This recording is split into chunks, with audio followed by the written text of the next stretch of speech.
Good afternoon. As I just explained, I am recording this Parshiot discussion. I am doing two Parshiot at one time, Re'eh and Shoftim. It's not for this week, it's for the following 2 weeks, but I will be in Israel, and I just want to have this out there and be able to focus on what we're doing in Israel. So I ask for your forgiveness. I hope this is not too confusing. Listen to it at your leisure whenever it serves its purpose. So I'm pulling these two Parshiot together, and I'm calling this what to look for, Re'eh, in our leaders, Shoftim. These two Parshiot are for the weeks of August the 21st and the 28th, respectively. Since I will be in Israel and busy with family and friends and visiting archaeological sites and wineries and just being in my heart's home, I am pre-recording these thoughts ahead of time. Also, as I've said before, please note that all of my weekly Parsha discussions are now recorded on my own Facebook page. Just go to Facebook and look for Sunny, S-U-N-N-I-E, Epstein, E-P-S-T-E-I-N, which you can access. If you need to be accepted as a friend, I will do that, assuming I basically recognize your name.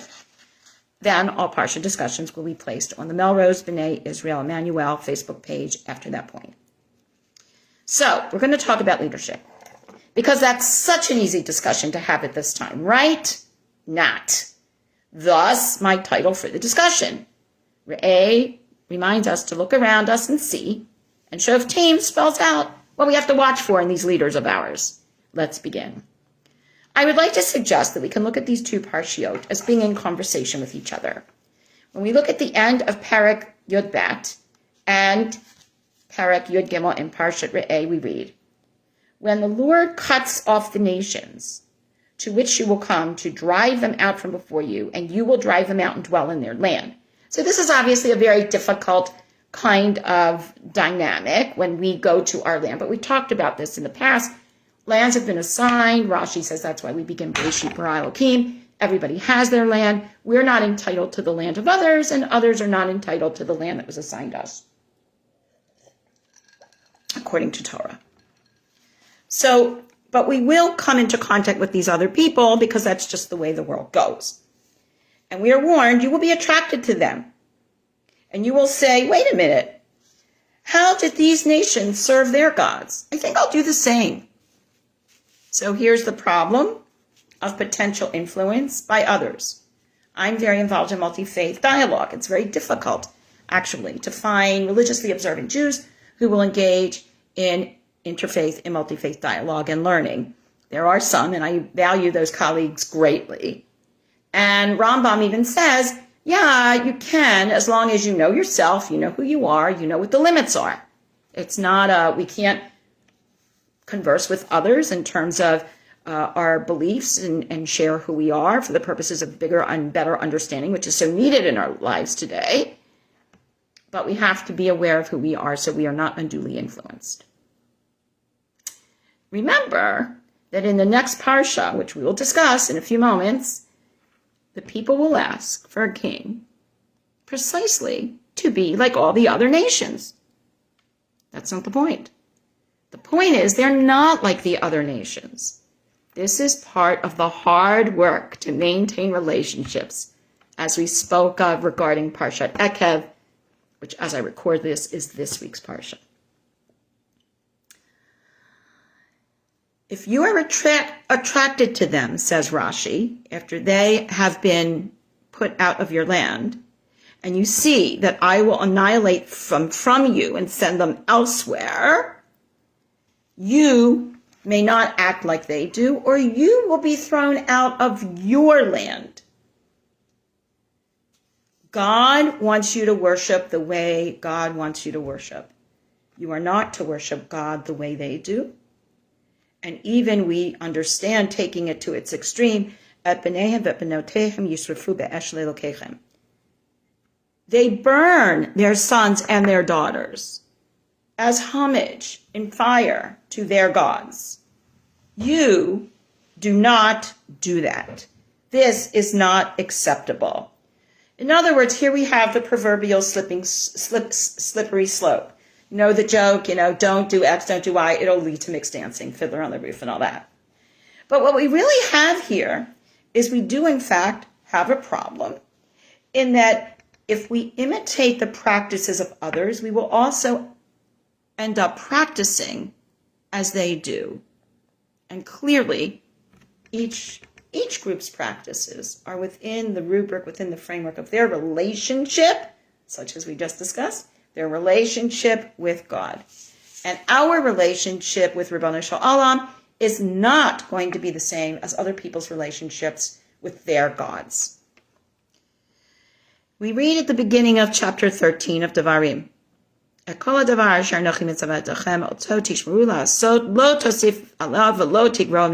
this is an amplification of what we already said. Everything I command you, be careful to do it. Do not add, do not subtract. As we've discussed the importance of seemingly unimportant or perceived minor mitzvot, they are all collectively important for the gestalt they create in this Am Kodesh, in this Am Skula, as the Bnei Yisrael are called. And here we come to the first problematic piece of this, specifically.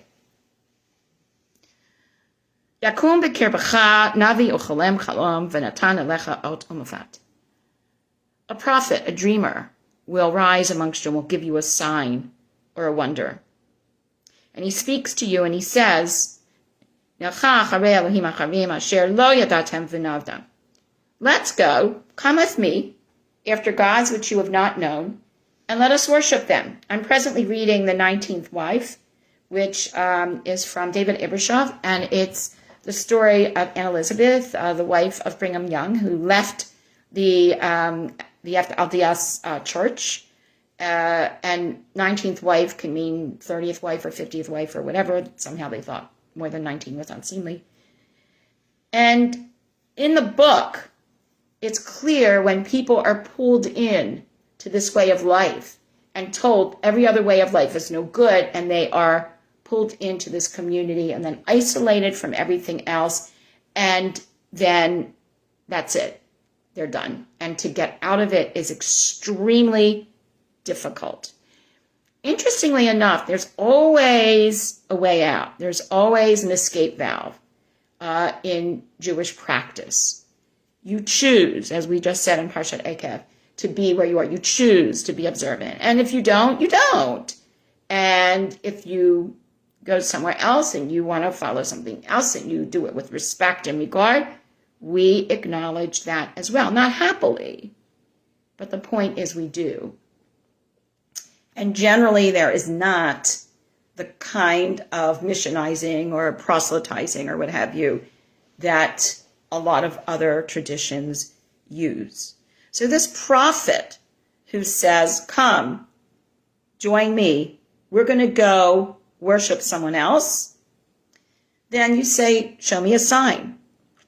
And the sign or the wonder of which he spoke happens, and then he says, let's go and let's worship these other gods. Do not listen. Lo tishma al divrei hanavi hahu. Do not listen to this prophet or to this dreamer, because God is testing you. We just talked about God will always be testing you. And I think in looking at the tests, one could say, and some do, if God really wants us, then, why are we always being tested? But I think being tested is a valuable thing. I think it builds strength. I think it builds fortitude. I just completed an in-service training series with a very large Jewish day school in the South. And it was all about being role models and inculcating in kids proper behaviors and acceptance and having an embracing community and a welcoming community and how one does that. And in terms of doing that, it's agreeing to what the code is and abiding by the code. If one does not abide by the code, it won't work. It's not significantly different than this. If you listen to those words, then you will leave. God is testing you. God knows there's other ways, but God wants to know, do you truly love God with all your heart, with all your soul? You will follow God. You will have all for God. You will keep God's commandments. You will heed God's voice, worship God, and cling to God. Parshat Re'eh is primarily about limits, how we are to give to others, how we are not to exclude anyone, how we are to observe personal limits and not act as a false prophet, and so much else. In this teaching moment, Moshe Rabbeinu is reminding all of Bnei Yisrael of the extent of their responsibilities that will result in the gift of privilege. We are warned about the problems of not carefully choosing to whom we listen and the dire results from engaging in such frivolous activity as not being carefully discerning regarding our leaders. We are taught, Aseh l'charab, choose for yourself your teacher, your leader, but choose carefully. Who is that person? What are they teaching? Is it within your own people? Are there values that you ascribe to? And so on. As Rabbi Shmuel Golding teaches us, Moshe turns his attention to a series of internal forces that might endanger the nation after his death. He begins by outlining the potential challenge presented by a Navi Sheker, a false prophet. He has died, the people are at a low point, there can be depression, there can be disorientation, and somebody comes and says, follow me, I've got your answer. And we've already seen with the Ego Masecha and other instances that the human need to follow and to be comforted by something that's telling us to do whatever it is that it's telling us to do is so natural, is so much a part of the human condition. Moshe is warning the possibility that a prophet or a dreamer of a dream might successfully produce a sign or a wonder in an attempt to convince the people to follow other gods or others. Don't listen to the words of that prophet, he says, for God is testing you to know whether you truly love the Lord your God with all your heart and with all your soul. Remember the paradigmatic words that we hear so often throughout the first 4 books of the Torah.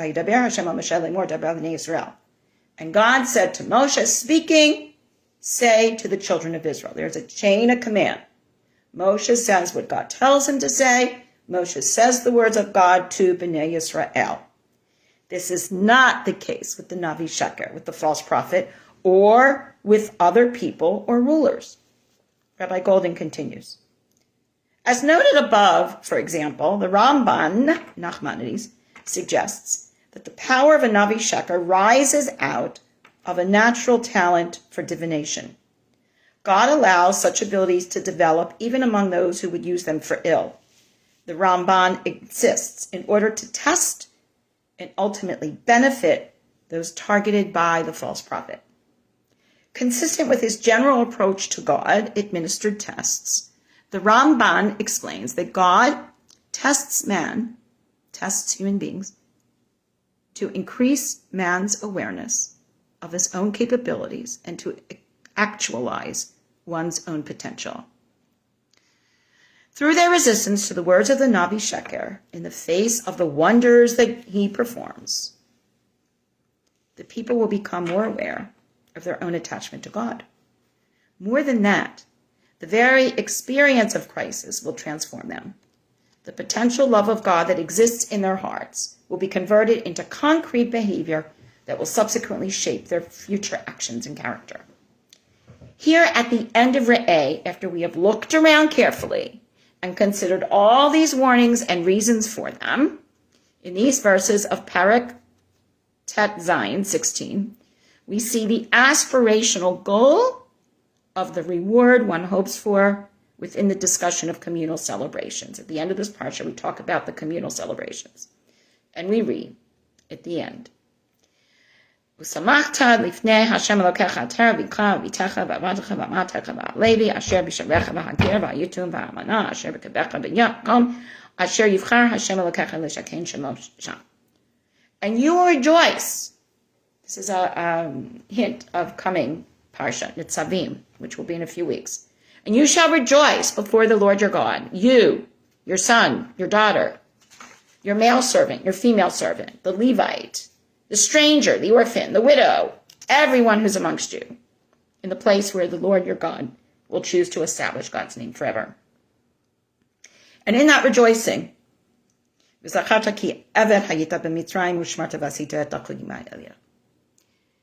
will remember that you were a slave in Egypt, you were a servant in Egypt, and you therefore keep and perform these statutes. In other words, you were not freed from Egypt in order to become Egypt.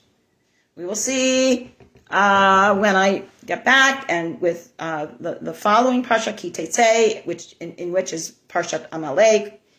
You do not escape Amalek to become Amalek. You learn from these people what actions we should not be doing, and then maybe even some of the practices that might not initially make sense to us from our system will make more sense.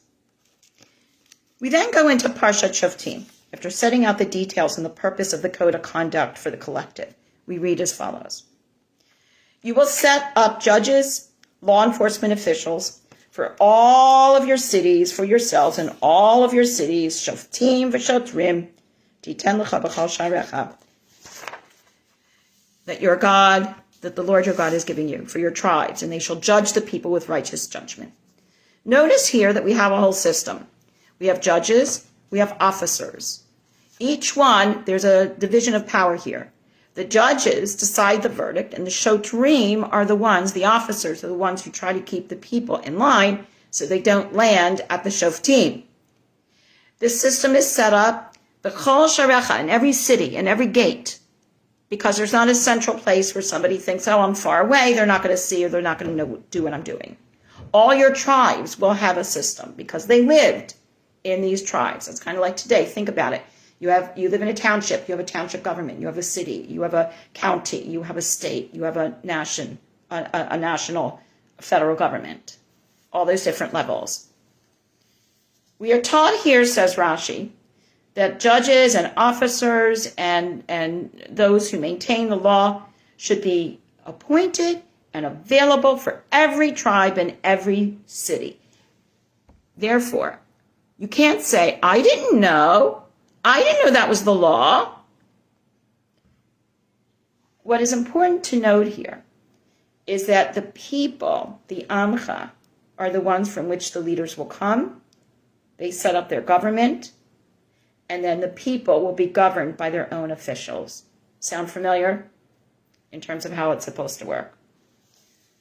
Then we get a sense of some of the things that these folks are supposed to watch for. Lo tateh mishpat, lo takir panim, v'lo tikach shochet, ki yeshacher ya'avar einei chachamim, v'yisalek divrei tzadikim. These leaders should not pervert justice, should not show favoritism, should not take a bribe because bribery is blind. You are to judge, you are to live, our leaders are to live and to supervise according to God's code. Nobody is outside the law. Nobody. And then right after this, we have this verse that many of us know. We know tunes to it. We've seen art for it. Tzedek, tzedek, tirdof, leman tichya v'yirashta et ha'aretz asher Hashem Elokecha noten lecha. Justice, justice, you shall pursue, that you may live and possess the land the Lord your God is giving you. Again, back to if-then clauses. You must choose judges. You must choose officers. They must act a certain way. Everybody has certain things they're supposed to do. Everybody's maintaining these complicated relationships with the guidelines that are given. These are practices that the leaders should not do. They can't pervert justice. They can't show favoritism. They can't take bribes. They can't have their eyes blinded or words perverted or corrupted because of who they're judging. They must judge in a way that is appropriate for the office. And then, justice, justice you shall pursue. It's interesting to point out that when you ask people, what are the Sheva Mitzvot B'nai Noach? What are the 7 commandments to the B'nai Noach?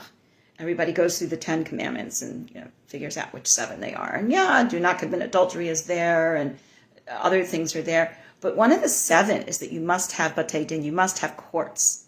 You must have a legal system. And now this legal system is being spelled out. Why?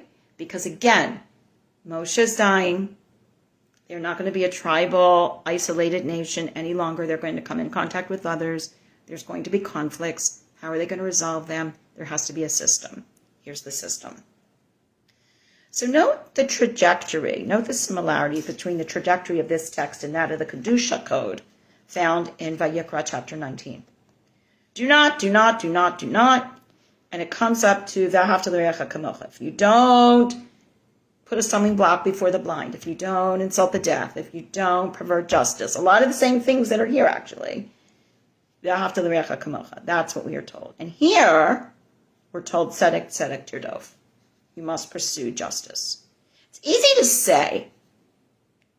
It's easy to aspire to achieve this positive goal that will serve us well. But it's not so easy to avoid those abuses and negative behaviors that are clearly out there and can very easily be learned by others who live by standards that are quite different than ours. The next pasuk says, you shall not plant for you an Asherah, or any tree near the altar of God, which you shall make for yourself. In other words, again, don't observe the practices of others. Our justice is our justice. You often hear scholarly debates on various systems of justice and how they work differently, or systems of government, and sometimes how they may not be working as well as they should. But the point is that there's a commitment here to a system of leadership, to a system of life, to a system of justice, to a system of interaction, to a system of relationships that are very, very, very clearly spelled out in the Torah. So to review, we are to observe limits. We are to look around us to people who are surrounding where we live. We can observe how they live, but we do not take on their practices. We do not take on their gods. Their goals and their understanding of their gods and their lives are significantly different from us. And the example is one that I cited earlier, namely child sacrifice. But wait, the discussion does not end there. You will want to be like the other nations. So then what? In Perek Yud Zayin, chapter 17, we learn, Ki tavel ha'aretz asher Hashem Elokecha noten lecha. You're coming to the land that God gave you, v'yirashta, you have inherited it, v'yishafta, and you're dwelling there. V'amarta asima alai melech k'chol hagoyim asher sevivotai. In the singular, by the way. You as a nation, everybody collectively will say, I will place a king over myself because I want to be like all the other nations, after just being told, no, you can't. So then, Moshe understands what's going on. Sometimes one does need to adjust to one's surroundings. How do you have one person who will speak for you if everybody else does, because everybody else has a king? So this is what they're told. V'sum tasim alecha melech. And you shall be king. But, remember Zlafchad's daughters? You may marry. And you will keep your land. But you have to marry in your tribe. So here the but is Asher Yivchar Hashem Elokecha bo. God will choose that king. Mikerev achecha, from amongst your brethren, tasim alecha melech. Lo tubchal latet alecha ish nachri asher lo achichahu. The king must be someone amongst your brethren. It cannot be an outsider. God is choosing the king. Now, thinking about kings in other places, and even comparing this to Shmuel, Chelek Aleph, Pasuk, Perek Chet, chapter 8 of Shmuel Aleph, we see a difference, because here there are very, very clear limits set for this king. And Moshe is explaining. But, lo yerbelo susim, he may not acquire many horses. He may not bring the people back to Egypt in order to acquire many horses. For God has said to you, lo tosifun lashuv baderech hazeh od. You may not go back that way to Egypt. Also, lo yerbelo nashim, he may not take on many wives. His heart must not turn away, and he must not acquire a lot of kesef v'zahav, a lot of silver and gold. In other words, he should not be personally wealthy. He should not have lots of wives. He should not have lots of horses. Because, yes, you'll have a king. But this king is different. I understand that you want a king, says Moshe, to look like the other nations, but you are not the same as other nations. Therefore, the king must be what you are, not what the other nations are. And we know in the books of Malachim Aleph and Bet, and even Shmuel Aleph and Bet, that it often did not go very well. That kingship was not always the best idea. And we understand because, hey, we know power corrupts. Absolute power corrupts, absolutely. When this king sits on their throne, the text continues, Chatavlo et Mishnah Torah hazot, he must write this Torah, this Mishnah Torah, this repetition of the Torah, al sefer milifnei kohanim alevim, in front of the Leviim, the Kohanim.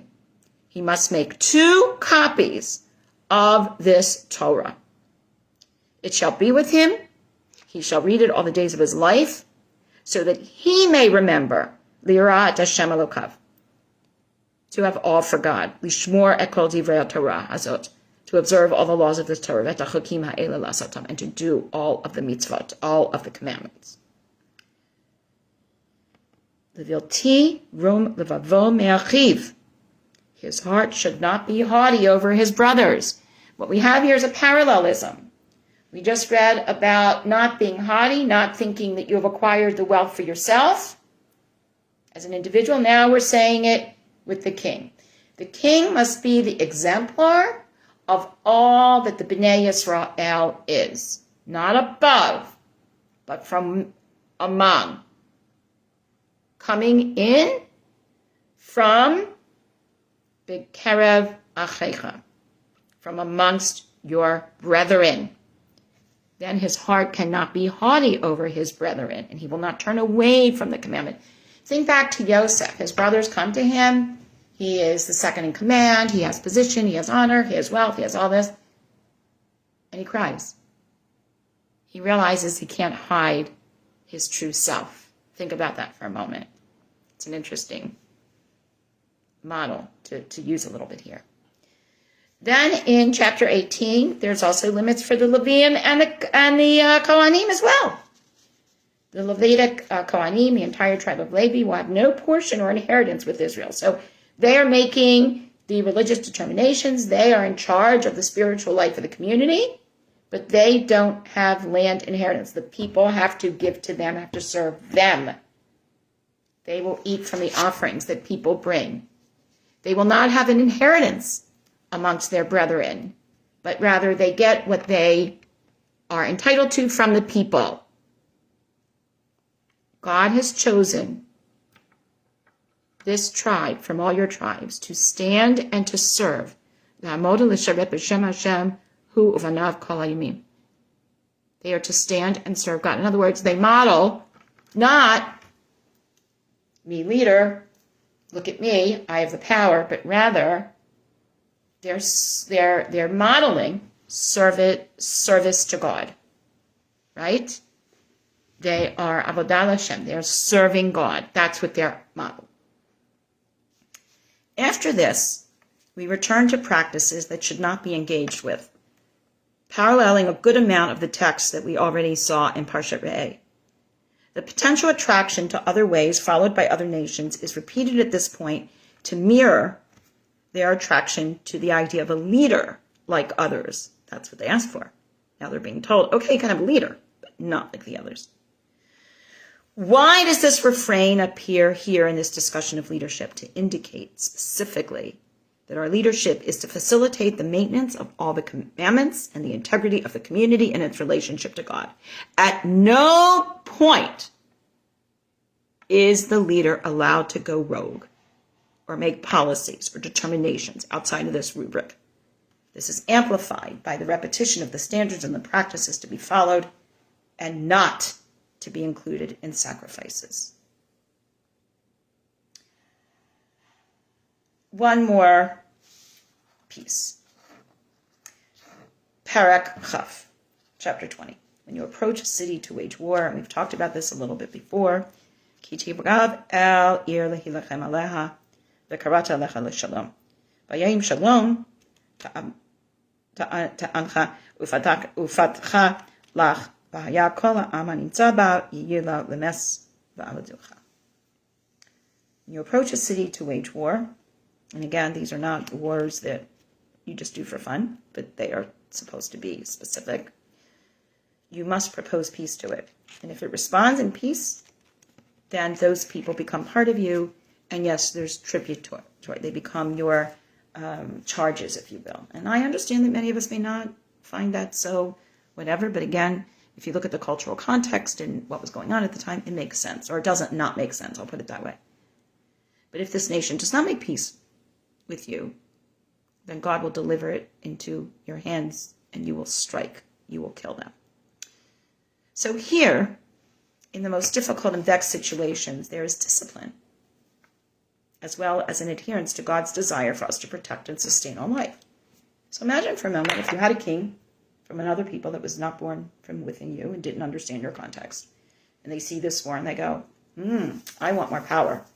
I'm going to go after them. No, you have to offer peace first. And you have to treat them a certain way. And you can't do with them what you want. It's very clear. We end this parsha with the phrase, V'ata teva'era dam anaki mikirbecha ki ta'aseh yashar b'nei Hashem. And you will abolish any shedding of innocent blood from amongst you, because you must do only what is proper in the eyes of God.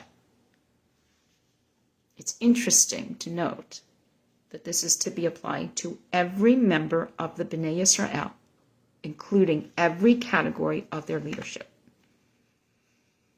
The leaders have to be dugma'at, they have to be exemplars of how to act, not a separate level of required behavior. Rabbi Dr. Norman J. Lamb teaches, the Torah's concept of a limited monarchy with a king subservient to the law of God is explained. And by the way, there's a piece where they're asking for a king, and they're told you can have a nasi. You can have basically a guardian, someone who's going to carry you, someone who's going to take care of you. And again, that person does not get to do what they want. They must observe all the laws. If anything, be an exemplar, above and beyond what the law says, to show people how to act properly.